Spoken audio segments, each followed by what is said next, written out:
Daawwattoota keenya manni Kiristaana Ortodoksii Tawaahidoo Itoophiyaa wal dhabdee dhiyeenya uumame irratti mari'achuudhaan murtii dabarseera. Ibsaa murtii darbee keessa akka ittaanutti dhiyeessina. Mana Kiristaana Ortodoksii Tawaahidoo Itoophiyaarraa ibsa qulqulluu Sinodoosiidhaan kenname. Hafuura qulqulluun kan hoogganamu qulqulluun Sinodoosii mana Kiristaana Ortodoksii Tawaahidoo Itoophiyaa Gurraandhala 18 bara 2015 akkaataa tumaalee heera mana Kiristaana keewwata 19 lakkoofsa xiqqaa 3tiin walgahii guutuu ni geggeessa. Walgahiin guutuu hatattamaa geggeesseenis sarbama amantii, seeraa fi bulchiinsa yeroo ammaa bataskaana keessatti raawwate ilaalchisee murtii dabarseera. Waldaa qulqulleettii durii ergamootaaf addunyaa maraa uummannii fi saboonni namaaf ergamoonni ummattootaa fi uumaa garaagarummaa namaa fi waaqayyo jidduu jiru akkasumas ilmi namaa hundi afaan halluu fi sanyii otoo hin ilaalin tajaajile.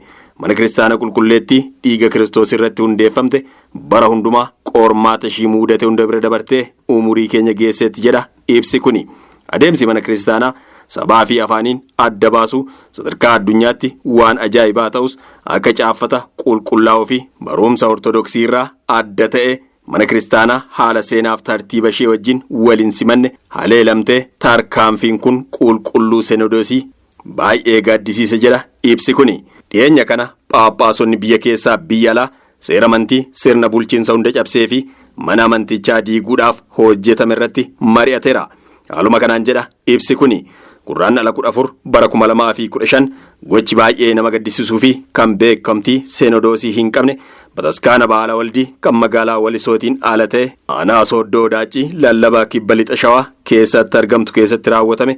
Qulqulluun Sinodoosii seera mana Kiristaanaa cabuu ilaalchisee qajeelfama hafuura qulqulluutiin walgahii guutuu ariifachiisaa taasiseera jedha ibsi kuni. Kana malees mana Kiristaana qulqulleettii keenya biyya keessaa fi biyya alaa dabalataan Sinodoosiin qulqulluu bataskaana Ortodoksii Kooptik Ijipti, Sinodoosiin qulqulluu mana Kiristaana Ortodoksii Tawaahidoo Eritiriyaa, Ortodoksii Hindii fi waldoota Ortodoksii torban biroo mana maree waldoota addunyaa dhaabbilee hafuuraa idil addunyaa dhaabbilee michuu misoomaaf wal gargaarsaa gochicha balaaleffachuudhaan akka hin fudhanne ibsa ejjennoo erganiiru jedha. Manni Kiristaanaa qulqulleettii kun erga dhiiga Kiristoosiin hundeeffamte kaasee qormaata malee jiraattee kan hin beekne yoo ta'u kitaabonni qulqulluu fi galmeen seenaa dhugaa kan ba'an bara ergamoota kiristaanonni dhiigaan gantoota adda addaa yeroo hunda ka'anii mormaa turan jedha.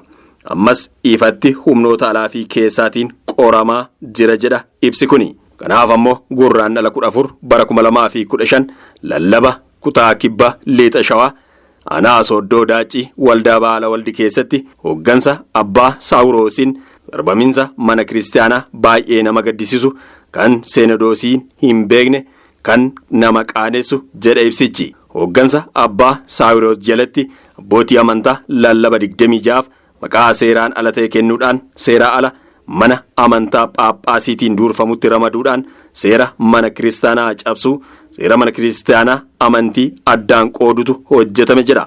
Tokkummaa biyyaa diiguu amantoota irratti luboota irratti hayyoota irratti dargaggoota irratti kaasuudhaan nagaa booressuu akka ta'e qulqulluun Sinodoosii hubatee jira jedha ibsi kuni. Walumaa galatti hojiin seeraa alaa hojjetamee ture heera mootummaaf waaqayyootiin kan balaaleffamu amantaa bu'uuraarraa adda waan ta'eef heera mana Kiristaanaa fi bulchiinsa mana Kiristaanaa keessatti fudhatama hin qabu jedha ibsi kuni. Haaluma kanaanis Gurraandhala 14 bara 2015 kutaa lallaba kibba lixa Shawaa aanaa Sooddoo Daacii waldaa Baala Waldii keessatti tokkoffaa abbaa Saawuroos, lammaffaa abbaa Iusxaatiyoos, sadaffaa abbaa Zeenaa Maarqos seera mana Kiristaanaa cabsuudhaan aangoo hin kennamneef Episkoopaas 26 muudaniiru.